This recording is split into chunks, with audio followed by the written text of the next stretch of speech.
Evans, sorry, Karl Evans. Okay. Wrong Karl. Yeah, well, I can't get much worse then. Thanks for that.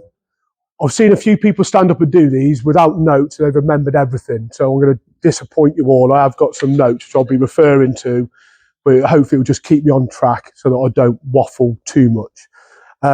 So, Karl Evans. I've worked at SJL Insurance Services now for 17 years, up to my current role, which is Joint Managing Director. Around about 2 years ago, our owner and CEO, Simon, became the majority shareholder of Worcester City Football Club. One of the first things he did was ask me if I would join him on the board. As someone who was relatively busy, my first question was, "What's a time commitment, mate?" His response, and I quote, "A couple of hours, one Monday a month for a board meeting."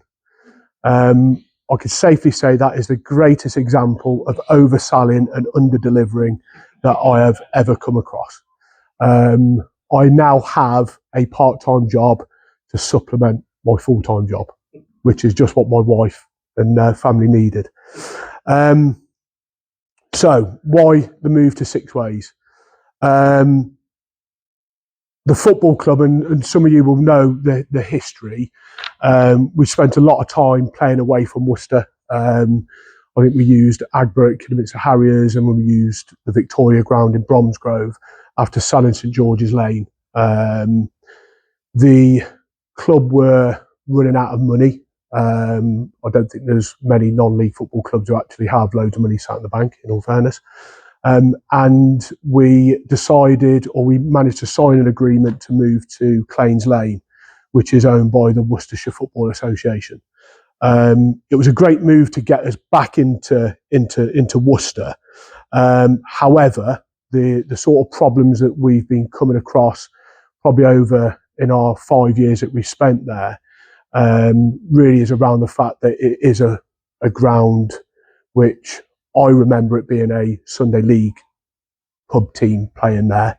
It is a ground for Step 5 football in the non-league pyramid, and certainly doesn't serve the ambitions that we have of really getting back to around about the Step 2 level, which is where we were before, for those who can remember.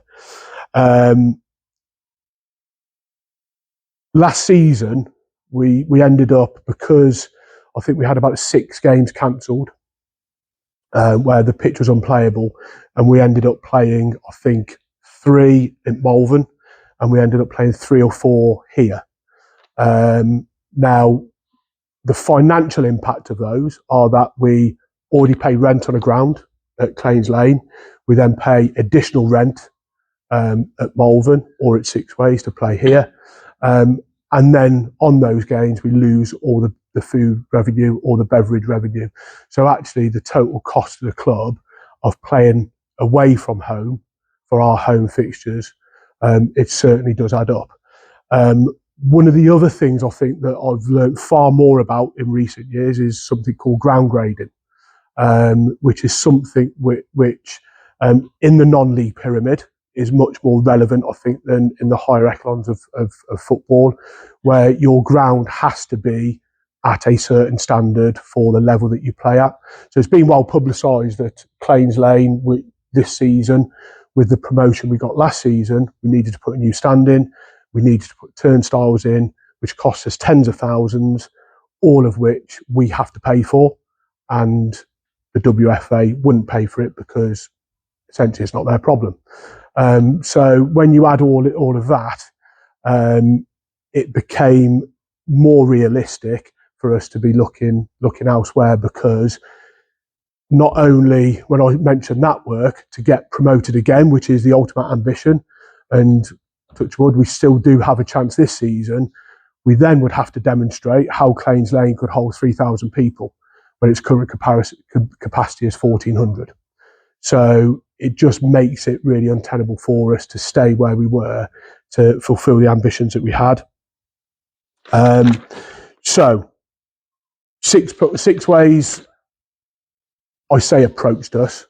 I think in the conversations that we had in the games that we played here last season, I think, I don't know if any of you are here, we actually played an FA VAR semi-final here in front of 3,500 people, which was actually fantastic to see the stadium being used for how it's meant to be used. The atmosphere was amazing. It was a 1-0 win for us, and obviously all of us were really happy with that. And the guys at Sixways, I think, probably initially in a rather tongue-in-cheek sort of way, were like, why don't you come and play here?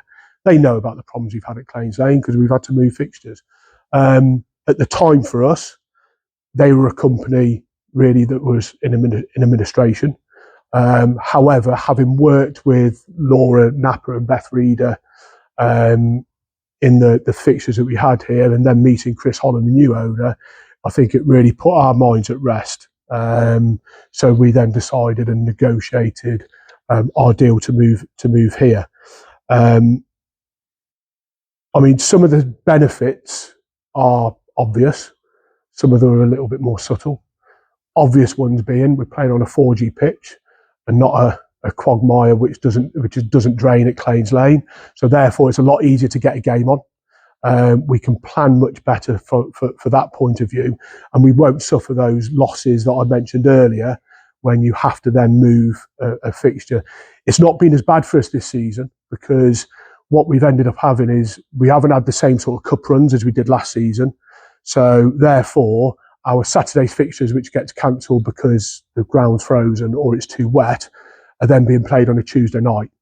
Problem with that is less people come out to watch a game of football on a Tuesday night, and those who do, they don't drink and they don't eat. So our revenue just from swapping a home game from a Saturday to a Tuesday does take a hit, not as significant as losing it completely by coming and playing somewhere else. So we have suffered this season, but certainly not to the same levels as last season. But obviously, one of the fact that we can plan properly and games will be on is great.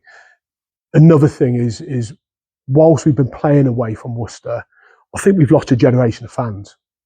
I think it will make my granddad turn it. My granddad was a person who introduced me to Worcester City when he lived on Fladmeadow Walk. We used to walk round the corner to St George's Lane back in the 80s.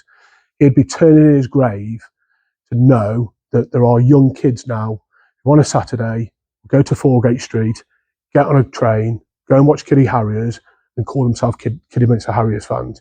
These would be Worcester kids doing this. And he would be turning his grave over that. And we've seen because we've been playing away from Worcester, still people in Worcester don't know where we are now. We've lost that generation of fans, and we need to build that back. And a facility like this will certainly help us do that. Some of the more subtle benefits, one of them is that the pitch is bigger, which means the perimeter is bigger, which means there's more space for advertising boards. So therefore, the amount of income we can generate from pitchside advertising has just potentially gone up by 20% without the same sort of cost increase. So it does help with our commercial operations in building on that. The hospitality offering is much better. I recognise a few people in the room. We've got sponsors, Glenn, Mark, Steve, like sponsors. They come to Claines Lane. They enjoy the hospitality there, but we make the best of what we've got. Whereas we come here with a professional catering team offering a wide range of different options, it will mean that matchday hospitality will be much better and much easier for us to put on, and then for our fans and sponsors to enjoy. So I suppose finally the pitch. With sponsors, and what I've learned over the last few years is they tend to fall into at least one, but a number of categories. There's people who just love the football club, and they'll put their hand in their pocket as deep as they can and throw money in every single season, and that's great. If we had more of those, it would be better, but we've got plenty of those who put in what they can every year. We've got sponsors who want to tick a CSR box by supporting the community outreach programme, some of the work Katie was mentioning that we're doing at community centres, at schools and so on, and they want to support that. And the 300 or 400 youth players that we have across the 30 youth teams that we currently have. There's philanthropists who, again, just want to give money to something and aren't overly fussed about what it is, but as long as it's something which is benefiting the community, they're happy doing it. And then there's those companies who have a marketing budget and want to see a real return on investment for what they're putting in. And I would like to say that we have got many options for many different budgets. So whichever category that you may fall into, we've got a potential solution for you. That's me at the end of my scribble. So thank you for listening. I'm happy to take any questions that anybody may have, and I will answer them to the best of my ability.